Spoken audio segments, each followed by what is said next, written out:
जीवन के अंधियारे पथ में साईं नाम एक ज्योति, साईं नाम एक ज्योति, जिसकी चमक कभी ना उतरे साईं नाम वो मोती, साईं नाम वो मोती।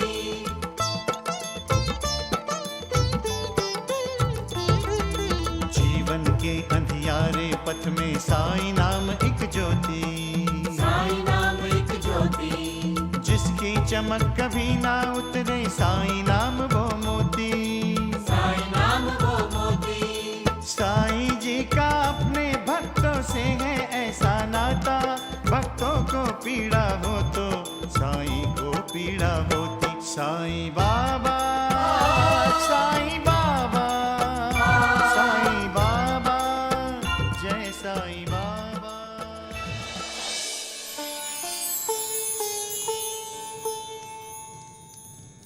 कड़ू, तुम्हें लोगों को बताना होगा कि सत्य की राह पर चलना इतना आसान नहीं है। सत्य का तेज बर्दाश्त करना भी तो एक परीक्षा है, क्योंकि सत्य हर कदम पर इंसान की परीक्षा लेता रहता है, और जो इस परीक्षा में उत्तीर्ण हो जाता है उसे परम आनंद प्राप्त होता है। हम भी तो परीक्षा दे रहे हैं बाबा। बाबा, आप तो हमारी परीक्षा लेते रहते हैं साईनाथ। सगुण, मुझे अपने भक्तों को विकारों से बचाने के लिए उनकी परीक्षा लेनी पड़ती है। बाबा, अब आपकी आज्ञा हो तो मैं लौटना चाहता हूँ। कड़ू, कहाँ जाओगे? भ्रमण करूंगा, हर दिशा में जाऊंगा और भक्ति का प्रसार करूंगा बाबा। कड़ू, बंबई जरूर जाना। हाँ बाबा, आप तो शिरडी के बाहर कभी गए नहीं, तो फिर आपको बंबई के बारे में क्या जानकारी होगी? सगुण, बंबई शहर के पास ही थाना है ना गड़ू? हाँ बाबा। देखा? हाँ देखा?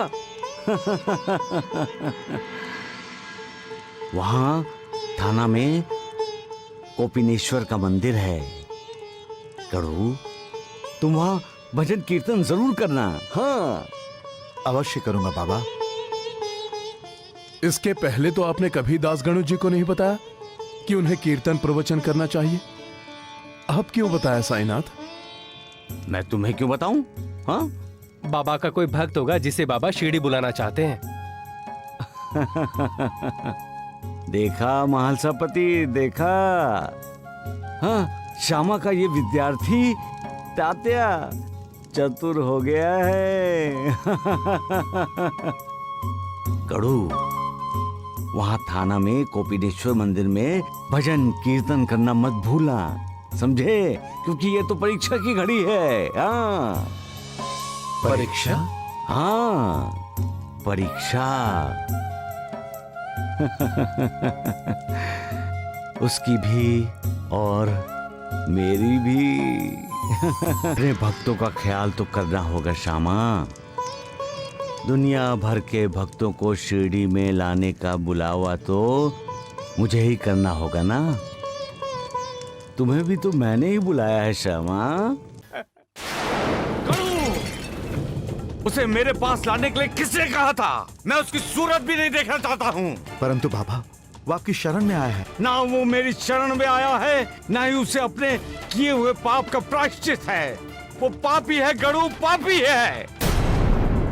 बाबा, उसे उसके पापों से मुक्ति दे दीजिए। मुक्ति उसे मिलती है गड़ू जब उसे अपने किए पर पश्चाताप होता है। मुक्ति उसे मिलती है जो आसक्ति को त्याग कर विरक्ति को अपनाता है। मुक्ति उससे मिलती है गड़ू जब उसे अपने किए पर पश्चाताप होता है।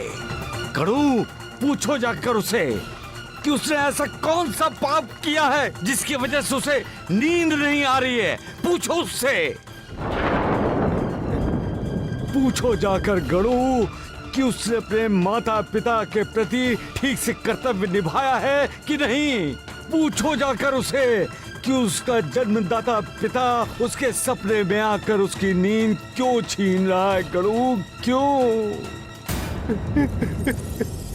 गड़ू, ये द्वारिका माई माँ, यहाँ किसी भी इंसान के कदम रखने पर ही उसके गुनाह, उसके अपराध, उसके दोष माफ करती है। लेकिन गणु, उसका अपराध माफ करने लायक नहीं है, उसका अधिकारी ही नहीं है, उसे तो दंड भुगतना ही पड़ेगा। अगर उसे माफ किया गया तो हर किसी माता पिता का अपमान होगा, उनके आदर सम्मान ममता का अपमान होगा। जो अपने माता पिता का आदर सम्मान नहीं करता वो किसी भी आदर सम्मान के लायक नहीं है, हकदार नहीं है। गणु नहीं, गणु नहीं, उससे किसी भी प्रकार की हमदर्दी की जरूरत नहीं है। नहीं गणु नहीं। वचन किसे कहते हैं तात्या?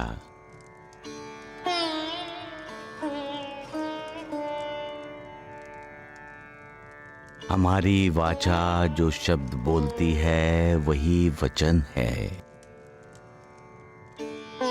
हमारा किसी से किया हुआ वादा वचन है। हमने किसी पर विश्वास जीतकर उसे जो शब्द दिया है वो वचन है। हमारी हर शपथ वचन है तात्या, हमारी हर कसम वचन है, हमारा हर आशीर्वाद वचन है, हमारा हर शाप, हमारी हर बद्दुआ वचन है। इसलिए तात्या, कभी किसी के लिए दिल से बुरा नहीं बोलना चाहिए, ना ही सोचना चाहिए, क्योंकि दुआ हो या बद्दुआ, जब हम किसी को देते हैं तब उसको सच करने के लिए हमने जो भी पुण्य जमा किए हैं वो खर्च हो जाता है। और जब दिया हुआ वचन भंग होता है तब इंसान के हाथों पाप होता है। वचन भंग होना बहुत बड़ा पाप है तात्या, बहुत बड़ा। ज्ञानी, विद्वान, संत और महात्मा ने वाचा को बहुत महत्व दिया है, क्योंकि वाचा से ही इस सृष्टि का निर्माण हुआ है। प्रलय के बाद ओंकार नाद गूंज उठा और सृष्टि निर्माण का कार्य शुरू हुआ। इसलिए जब कोई ऋषि श्राप देता था तब उसके वचनों का आदर करने के लिए सृष्टिकर्ता उसका श्राप सत्य करते थे। जब ब्रह्मदेव वरदान देते थे तो उनका वरदान यानी सत्य वचन हो, उसकी जिम्मेदारी परमेश्वर की होती थी।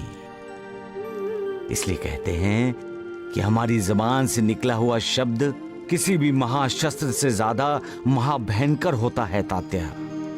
वो कल्याण भी करता है और अकल्याण भी। वचन देकर उसका पालन करने का अर्थ होता है सत्य का पालन करना, सत्य की पूजा करना, सत्य की राह पर चलना। और वचन भंग करने का अर्थ है सत्य को ठुकराना, मालिक का अनादर करना, जो महापाप है तात्या, महापाप। तात्या, ये हिंदुस्तान है, ये अपने आप में एक तीर्थ क्षेत्र है। यहाँ देवताओं की पूजा की जाती है और माता पिता को देवताओं से भी पूज्य माना जाता है। यहाँ अपने कर्तव्य को धर्म माना जाता है और कर्तव्य को पूरी अहमियत दी जाती है। माता पिता के प्रति अपने कर्तव्य को अधिक महत्व दिया जाता है। इसलिए यहाँ का भक्त पुंडलिक अपने माता पिता की सेवा में कोई विघ्न न आए, दरवाजे पर आए भगवान विट्ठल को ईंट पर खड़े रहने को कहता है। यहाँ का बेटा श्रवण अपने अंधे माता पिता को तीर्थ यात्रा पर ले जाता है अपने कंधे पर बिठाकर। यहाँ की अयोध्या का श्री राम अपने पिता के वचनों की पूर्ति के लिए राज सिंहासन त्याग कर 14 वर्ष का वनवास स्वीकार करता है। और ये हमारी परंपरा है तात्या, यही हमारे संस्कार हैं। हम अपना सब कुछ अपने माता पिता की इच्छा पर कुर्बान कर देते हैं। हमारे माँ बाप का हर शब्द हमें वेद वचनों से भी बड़ा लगता है। हमारे माता पिता का जब सम्मान होता है तो हमें लगता है हमारा गौरव हो रहा है। और जब हमारे माता पिता का अपमान होता है तब हम अपने आप को धिक्कारते हैं। इतना प्रेम करते हैं हम अपने माँ बाप से। माता पिता की छत्र छाया में हम अपने आप को सुरक्षित महसूस करते हैं। जिन्होंने हमारे लिए हर कष्ट सहे हैं, हर पीड़ा को, हर दुख को भोगा है, हम उन्हें दुख देने का सोचते ही नहीं।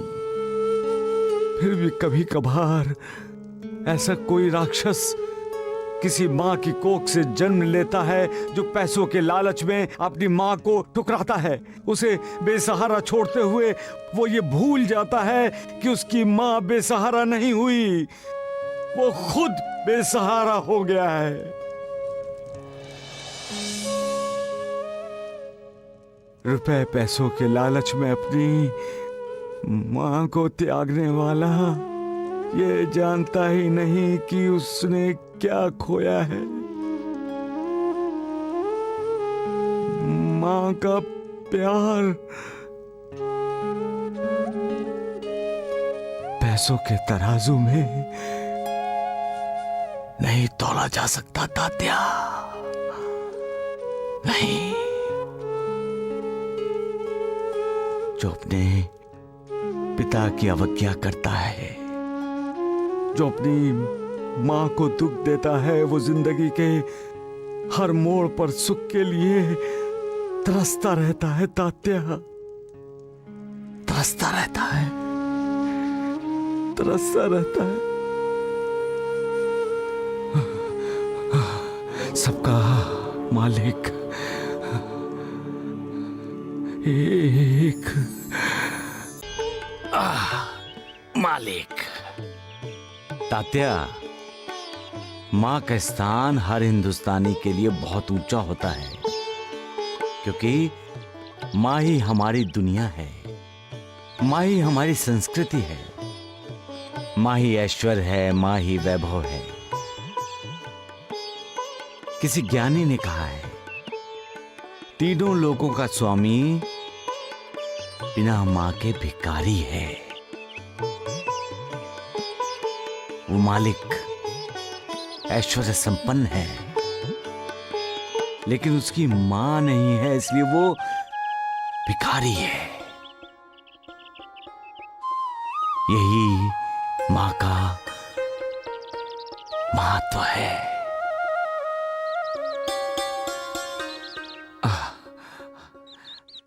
तात्या, वहां चलकर बैठते हैं। हाँ हाँ, आओ आओ। अरे श्यामा, कहाँ जा रहे हो? अब उधर चले जा रहे हो? आप यहाँ बैठे हैं? क्यों, तुम्हें कोई एतराज है क्या? फिर आप टेढ़ा सवाल कर रहे हैं देवा? फिर इसका मतलब ये हुआ कि इससे पहले मैंने तुमसे कोई टेढ़ा सवाल किया था क्या? अरे हर समय आप इसी तरह टेढ़ी बातें करते हैं मुझसे। टेढ़े तो तुम खुद हो श्यामा, टेढ़े तुम खुद हो।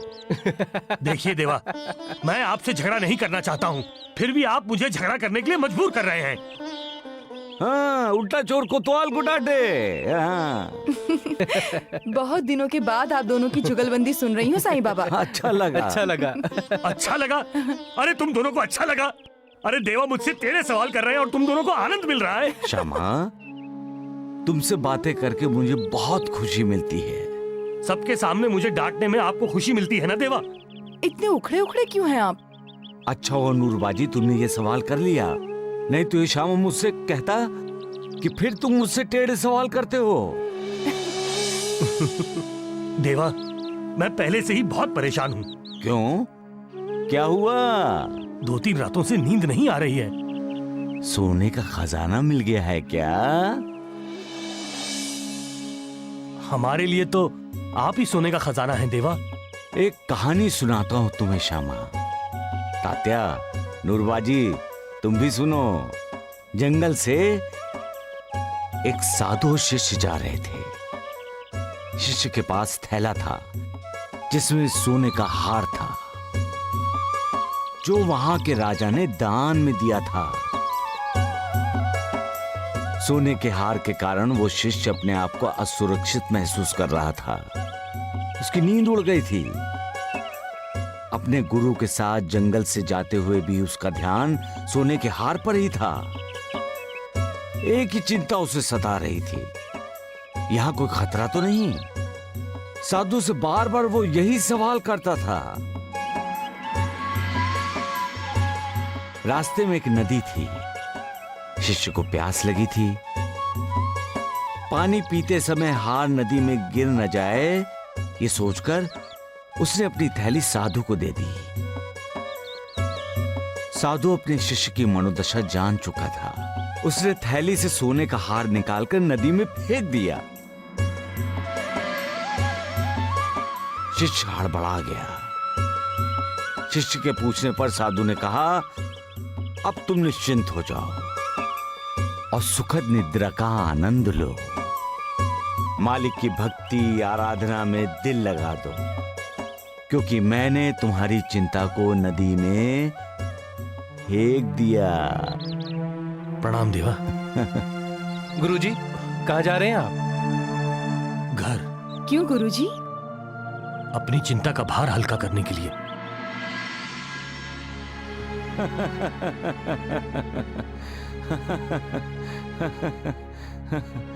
सबका मालिक हे। सोच रहे हो ना मालिक, इंसान कह रहा है कि तुम्हें थोड़ा बहुत तो सोचना चाहिए। सब कुछ इंसान ही सोचता रहे तो कैसे होगा? इस दुनिया को तुम चलाते हो, इंसान नहीं। क्या तुम बिना सोचे समझे दुनिया चलाते हो? तुम्हारा इंसान भी कमाल है मालिक। अपनी चिंता का भार तुम पर सौंप कर निश्चिंत होना चाहता है। तुम पर इतना विश्वास है कि वो कुछ सोचता है। कभी कुछ नहीं, सोचने को तैयार ही नहीं। तुम ही सोच लो, तुम ही करो।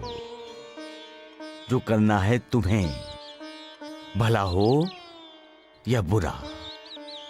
तुम्हारे इंसान को सब कुछ स्वीकार है, क्योंकि तुम बुरा करोगे नहीं, इस पर उसका विश्वास है। तुम्हें उसके विश्वास पर खरा उतरना है मालिक। कभी कभी ऐसा लगता है कि इंसान की नहीं, इंसान तुम्हारी परीक्षा लेता है। तुम्हें तो इंसान के सारे सवालों के जवाब मालूम होते हैं, इसलिए तुम इंसान की हर परीक्षा में पास हो जाते हो। परंतु मालिक, जब तुम परीक्षा लेते हो तब इंसान ना सवाल जानता है और ना ही जवाब। उसके लिए तुम्हारी हर परीक्षा कठिन है। किसी में वो कामयाब हो जाता है तो किसी में नहीं। कोई इंसान कामयाबी के लिए शिखर तक पहुंचता है तो कोई कामयाबी से बहुत दूर। ये तुम्हारी कैसी लीला है मालिक?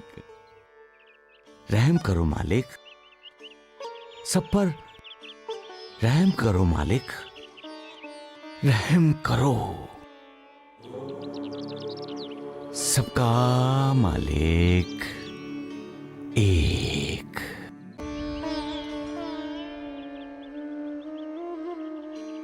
पहली कोशिश में सफलता पाने का भाग्य हर किसी के भाग्य में नहीं होता।